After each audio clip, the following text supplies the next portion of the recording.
Hello student, हम last lecture को ही आज आगे कंटिन्यू करेंगे। लास्ट लेक्चर में हमने sp3d संकरण में देखा था कि अगर लोन पेयर मॉलिक्यूल में है तो उस लोन पेयर को हम एक्सियल पोजीशन पे रखेंगे या इक्वेटोरियल पोजीशन पे रखेंगे।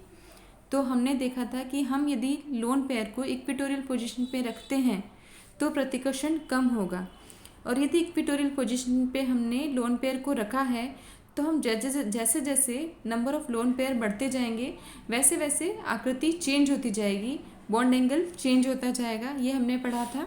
ठीक है, आज हम नेक्स्ट संकरण की बात करेंगे कि sp3d2, यदि किसी मॉलिक्यूल में sp3d2 संकरण है तो अगर उसमें लोन पेयर आएगा तो लोन पेयर कौन सा स्थान लेगा, एक्सियल पोजीशन या इक्वेटोरियल पोजीशन।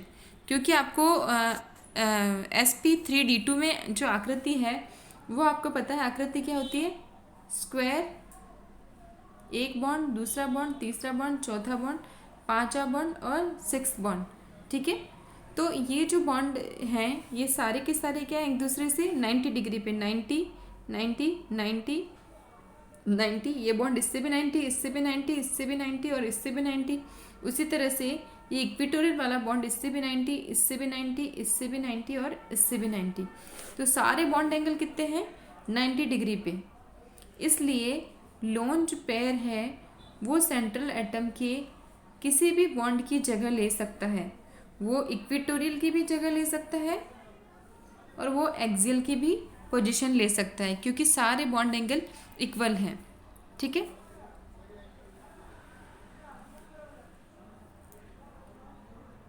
हम एग्जाम्पल देख रहे हैं कि अगर सभी के सभी क्या हो, बॉन्ड पेयर हो,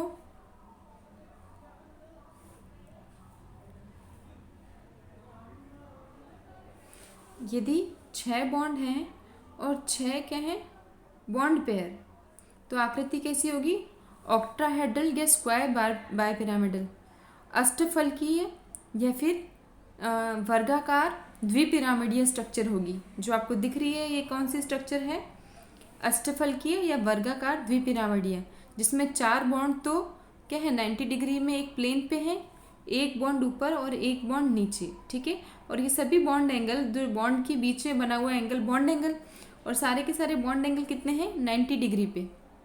ठीक है, अगर यदि हमारे पास में 5 तो बॉन्ड पेयर और 2 लोन पेयर हों, सॉरी 1 लोन पेयर, 6 हैं टोटल, 1 लोन पेयर है, तो हम देखेंगे कि वो लोन पेयर ने कोई भी एक पोजीशन ले ली तो बची हुई व्यवस्था 1 बॉन्ड, 2 बॉन्ड, 3 बॉन्ड, 4 बॉन्ड। ठीक है, एक बॉन्ड ऊपर, तो आकृति कैसी होगी, वर्गाकार पिरामिडीय आकृति हो गई। वर्गाकार, एक तो वर्ग बन गया, ऊपर से उसका क्या बन गया, एक पिरामिड। ठीक है, तो आकृति कैसी हो गई, वर्गाकार पिरामिडीय आकृति। ठीक है, और अगर 2 लोन पेयर हैं तो दोनों लोन पेयर एक दूसरे से, हाँ लेकिन एक चीज़ आप ध्यान रखना कि यदि एक लोन पेयर हमने जहाँ रखा है उसके यदि दूसरा लोन पेयर है तो वो उसके ट्रांसपोजिशन भी रहेगा।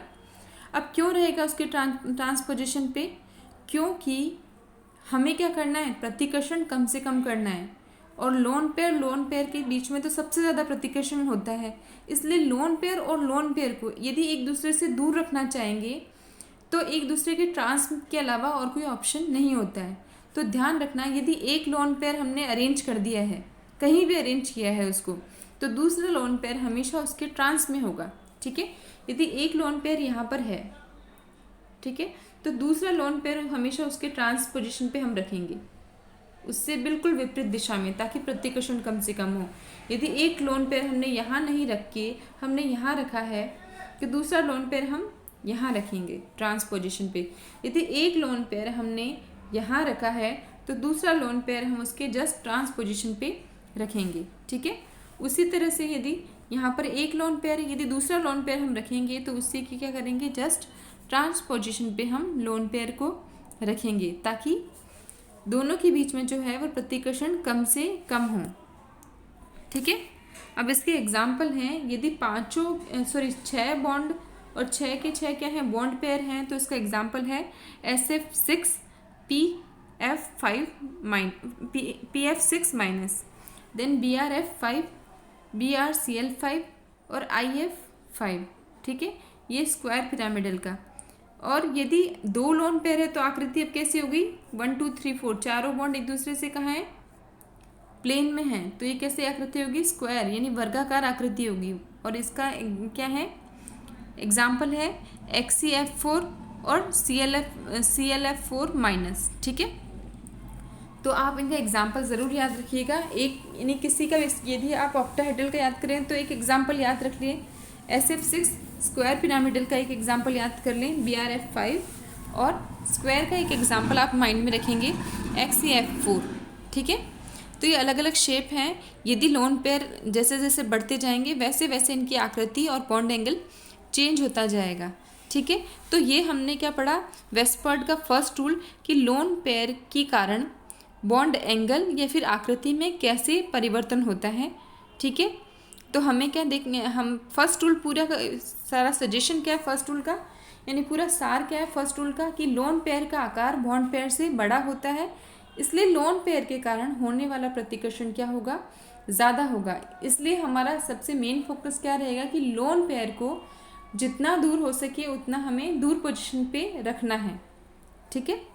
तो ये इसका फर्स्ट रूल है। और वापस रिमाइंड करा देती हूँ कि वेस्पर्ड थ्योरी सिज्विक और गैलेस्पी और नायहोम ने दी थी, ठीक है। और ये क्या बताती है, अकार्बनिक अणुओं में त्रिविम रसायन या स्टीरियोकेमिस्ट्री को बताती है, ठीक है।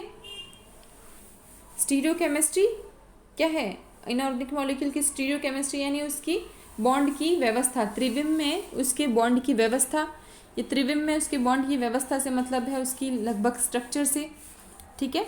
तो जो वेस्पर्ड थ्योरी क्या बताती है, अकार्बनिक अणुओं के त्रिविम रसायन को बताती है।